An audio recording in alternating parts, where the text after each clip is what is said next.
Welcome to the Guitar Show. My name's Ramon Goose. Today's show is going to be really exciting. We get to talk to Ryan Sheeler, who has a new book out for Hal Leonard Press called Ritchie Valens, His Guitars and Music. Apologies beforehand for the sound quality, which is entirely my fault. But what Ryan says in this interview is really exciting. Good evening, Ryan. I'd like to ask you the first question. What made you want to write this book? Well, I'm a guitarist in the central Iowa area, and I've played guitar for many years. And I also teach the history of rock and roll at Iowa State University here in Ames, Iowa. So I'm a rock historian as well. And over the years, I had kind of had this thought in my head that it seemed to me that Ritchie didn't get his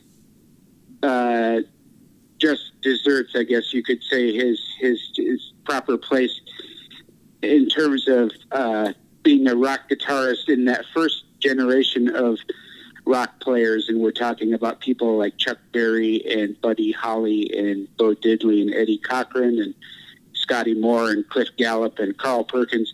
You know, those are the acknowledged kind of guitar greats of that first era of rock and roll history.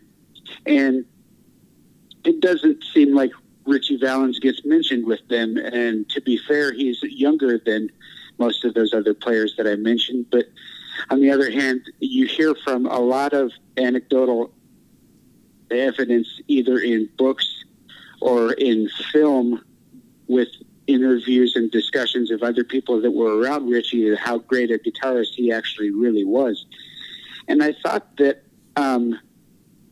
in looking through all the books and the literature, so to speak, his guitar work wasn't really covered in depth. And so I was trying to figure out a way to do that. And so I've had this idea for many years. And I go up to the Winter Dance Party, which is the commemorative event that is held up in Clear Lake, Iowa at the Surf Ballroom every year. Surf Ballroom, of course, is the place that Ritchie and Buddy and the Bopper and that whole tour played. And then they unfortunately had the plane crash the next day back in 1959, the day the music died. And every year, Clear Lake, Iowa, up at the Surf Ballroom hosts a commemorative weekend party event called the Winter Dance Party that goes the first weekend of February. And I go up to that every year. And the Valens family is always around that. They have a merch table, and they're signing autographs and interviews and those kind of things. And I introduced myself to Connie Valens, Ritchie's sister, 5-6 years ago. And I told her that I teach the history of rock and roll, that I was a professional guitar player in the central Iowa area. And I told her, you know, I didn't have the idea for the book fully formed in my mind, but I told her that I had it, and she was really interested to kind of go along with me. And so she sent me all kinds of information and people to contact and phone numbers. And so I kind of went on this journey of, you know, dozens, if not hundreds of emails and phone calls and waiting and either hitting some dead ends or finding some really cool information. So kind of fast forward to the current day, I was able to get some publisher interest from Center Stream Publishing in the Los Angeles area. Ron Middlebrooks Publishing. He's a guitar books publisher. He does music books in general, but he focuses on guitar and stringed instruments. And he was interested in it. And Center Stream has Hal Leonard worldwide distribution, so that was a definite plus. And you know, lo and behold, here we are. Ryan, tell me, how good was Ritchie Valens actually at playing the guitar? From everything that I can gather, he was quite good. And we have to remember, of course, that he was entirely self-taught. I don't think he had any lessons of any kind.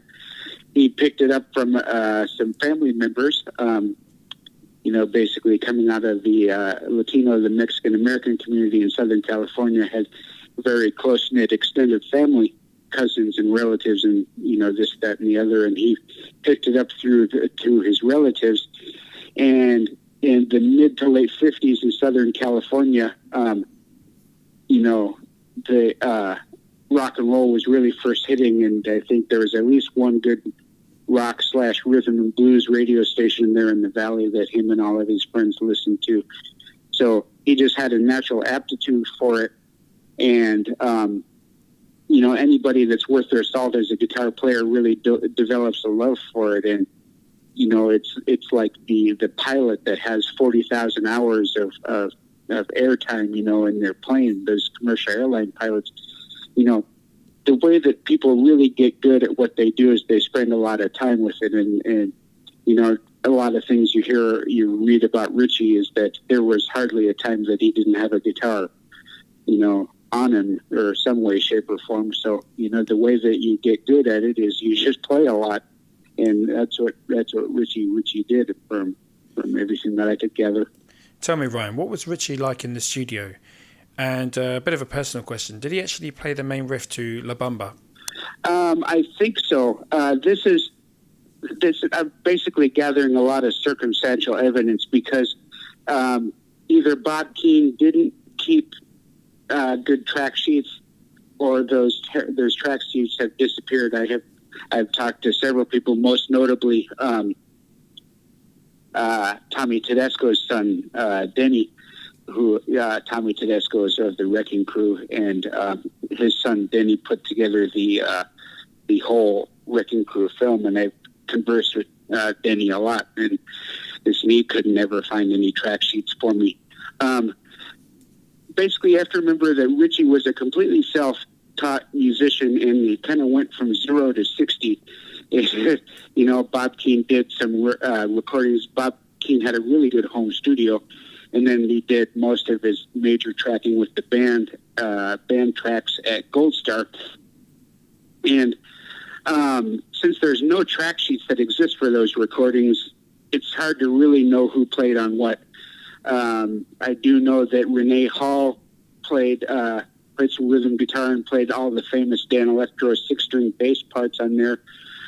Carol Kay has some rhythm guitar parts on those recordings. The anecdotal evidence that I'm sure that Ritchie played on his recordings is I've heard from several different people that he didn't like to sing unless he was playing his guitar. So it's highly unlikely that on those recordings he's just singing and not playing guitar. So I'm pretty sure it's him on La Bamba. It's hard to really tell. It's probably a combination of people. You can really tell Renee Hall's contributions because they're the 6-string Dan Electro 6-string bass that kind of doubles the riff and those sort of 4-note groupings. Throughout the riff, you hear the Dan Electro 6-string bass come in. And the guitar solo on Come On, Let's Go, I'm pretty sure is not Ritchie. I'm pretty sure it's Renee Hall. That's just as best as I can do. But I'm pretty sure the guitar solo on La Bamba is Ritchie because it sounds like his sort of playing style. Ritchie had kind of a really aggressively rhythmic style. And, you hear how the La Bamba guitar solo has a lot of kind of tremolo picking and kinds of sort of Latino kind of guitar type influences. Plus, it kind of sort of feels like it's going to go off the rails just a little bit. It has those kind of 16th note running licks that kind of play with the beat, that kind of teeter off the beat a little bit, Mm-hmm. And that's either a function of sort of Ritchie's kind of self-taughtness, or of course could be tape editing too by Bob Keane. But that's a very long-winded answer to your question there, because it's really difficult to kind of determine who played what. But on the best that I can surmise is that's Ritchie on La Bamba. Tell me, Ryan, was Ritchie a guitar collector?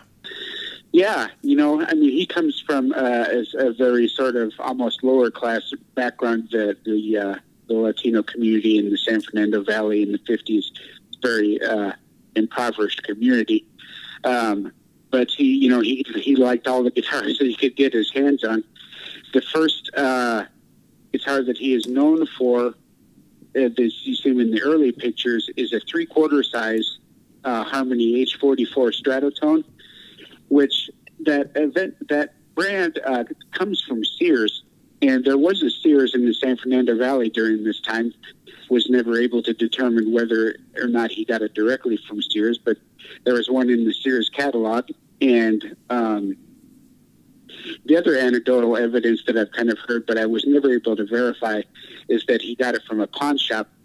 So what I did is I contacted both of the pawn shops that are still in the Pacoima, San Fernando area, and I contacted them both, and we talked about it, and they went through all the archives, and there isn't anything existing of any sort of guitar sales from either one of those pawn shops, and it may just be that that's a dead end.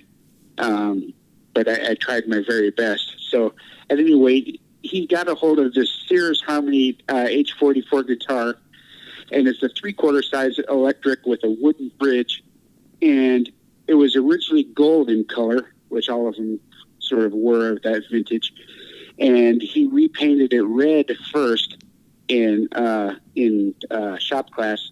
And the story goes, Gil Rocha told me that his brother Bob didn't like the red color that he had repainted it, so he took it back to the high school shop class and repainted it the whatever it is, Chrysler green, that green color that it's most noted for. And I talked to Pat Wartink, who's a friend of the Valens family, who did a lot of the restoration on his guitars for the movie and stuff.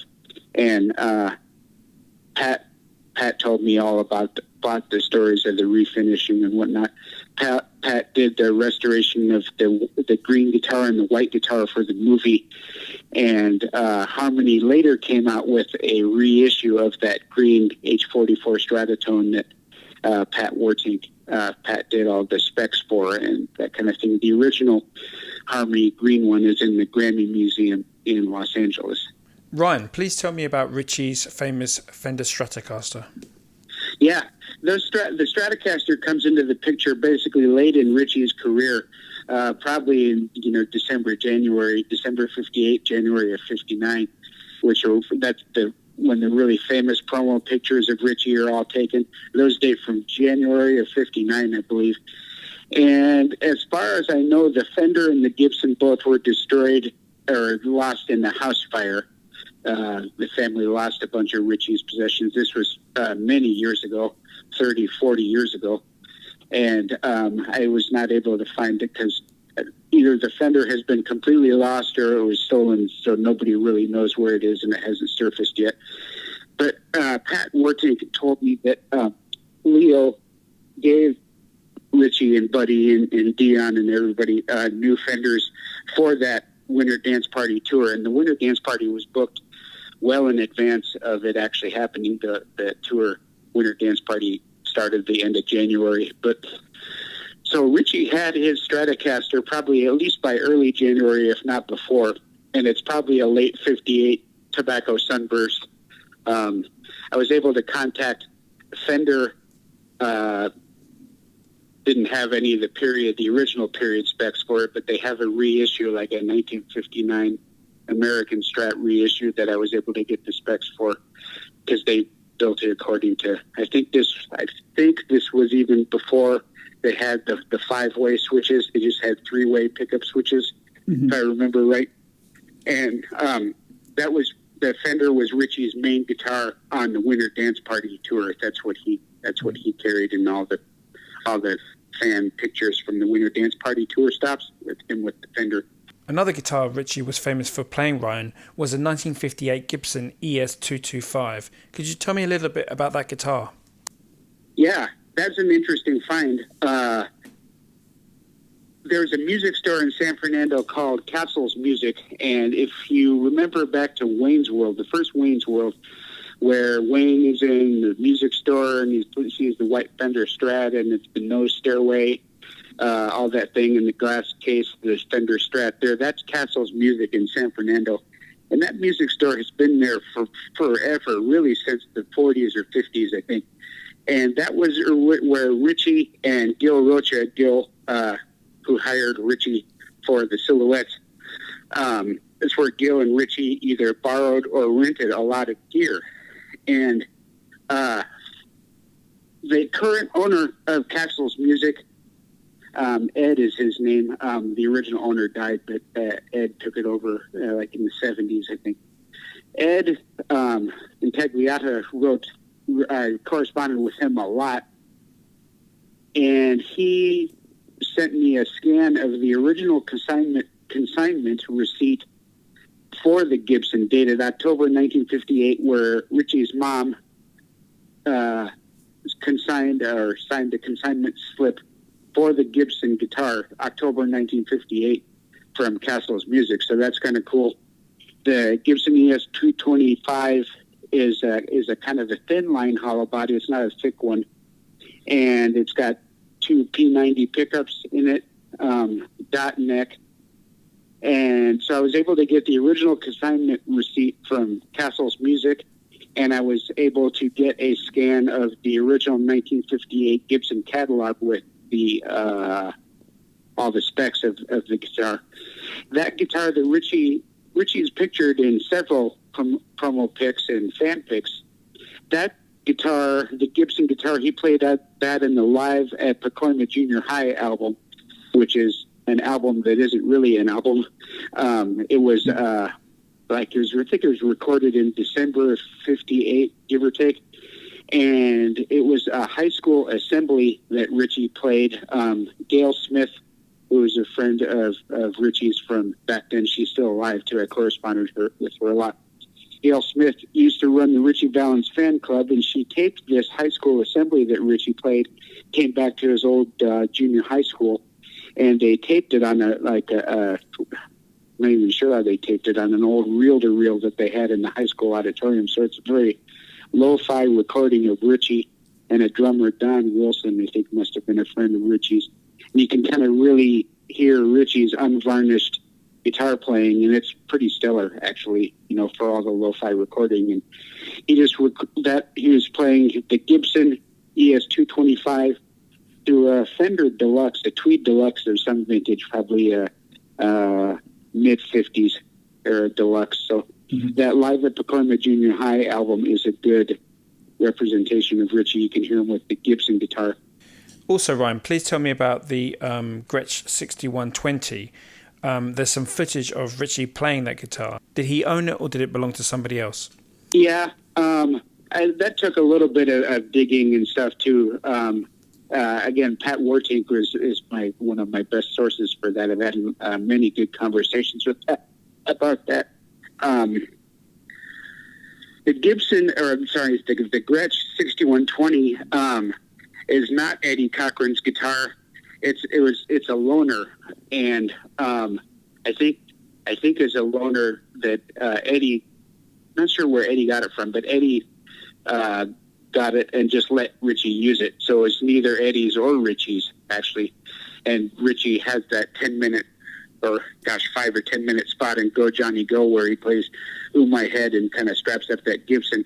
It kind of looks like Eddie Cochran's Gibson, but it's not. If you look really close to it, it's different. And like Eddie Cochran's, I'm sorry, I said Gibson, I meant Gretsch. Eddie Cochran's Gretsch that he played he swapped out the pickups and did some different stuff to it. If you look really close at the Gretsch in that movie, it's not the same thing. And that song was reworked by Led Zeppelin. Is that correct, Ryan? Yeah. Another interesting rock historical thing. I can't remember if it's Physical Graffiti or Presence. I think it's Physical Graffiti. Led Zeppelin has the song Boogie with Stew. And it kind of starts off, you start listening like, well, wait a minute, that's Ooh My Head by Ritchie Valens. And sure enough, it is. And I think the Valens estate, like his mom, eventually sued Led Zeppelin and won, if I remember correctly. So it wouldn't have been the first time, would it? Nope. Ryan, what can you tell us about the amplifiers which Ritchie used? Sure. I dug through a lot of photos and looked and stuff, and I could never get any serial numbers because the photos were degraded. But I had a lot of the photos appraised by various and sundry people. I talked to several different guitar dealers around and vintage experts and things. Back in the early days with the Silhouettes, and Gil Rocha was very kind and let me use some of the pictures from his archives of when Ritchie was playing with him and the Silhouettes. back in those days, it looked like Ritchie was playing through a Fender Champ of some kind. It was probably the TV front Fender Champs from the looks of it, some of those early pictures. And Gil Rocha has them up on the web on his Facebook page, I think, if I remember correctly. I think in a lot of his gigging days, like some of the pics that Gail Smith has from the Live at Pacoima Junior High, he has a Fender Tweed Deluxe on the floor, it looks like. And there's a couple of pictures that came out after Ritchie died of Donna in the Valens home with Ritchie's guitars on the bed. So it's a semi-famous picture. And if you look on the floor behind Donna in those pictures is a Fender Tweed Deluxe, which I'm assuming is probably the same one. But I was never able to track down any serial numbers for any of those. And then at all the winter dance party stops when they were on the tour through the upper Midwest, they were playing Buddy and Tommy Alsop and Waylon Jennings and Ritchie and everybody else were playing through several Tweed 4x10 bassmans. The bassman was fairly new at that point, and everybody was kind of really hip to it as a guitar amp too. So all the pictures, Ritchie was playing his Strat on the winter dance party through Fender 4x10 Tweed bassman. So Fender Tweed amps were the pick of the day. Ryan, I hear you are good friends with the family. Are Ritchie's brothers and sisters still alive? And do they ever get together to sort of celebrate Ritchie's music? Sure. His family, like I said, comes to Clear Lake every year for the winter dance party, and his sister Connie actually lives in Arnold's Park, Iowa, up in where the Iowa Rock and Roll Hall of Fame is, and they come to Clear Lake to the winter dance party every year. Connie and Ritchie's other sister Irma and their older brother Bob, who just passed away recently. We miss brother Bob.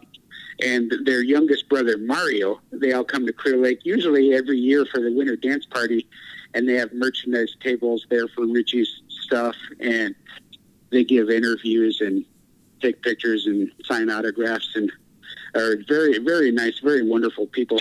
And I just introduced myself to Connie about 5 or 6, maybe 6 years ago, and I told her that I taught the history of rock at Iowa State, and I'm a guitar player who's very interested in Ritchie's guitar work and his music. And I had this book idea, and we, through the course of lots of phone calls and emails, sort of sent me on my way with lots of cool information. The Valens family is very wonderful. They're very nice. Ryan, I'd like to take you back now to the first time you heard Ritchie Valens' music. Can you tell me about that? Well, I kind of talk about this in the introduction to my book, or the preface. I can't remember, somewhere there. That early generation of rock is my parents' generation. Actually, my parents graduated in '65, so they were of that first generation of rock fans.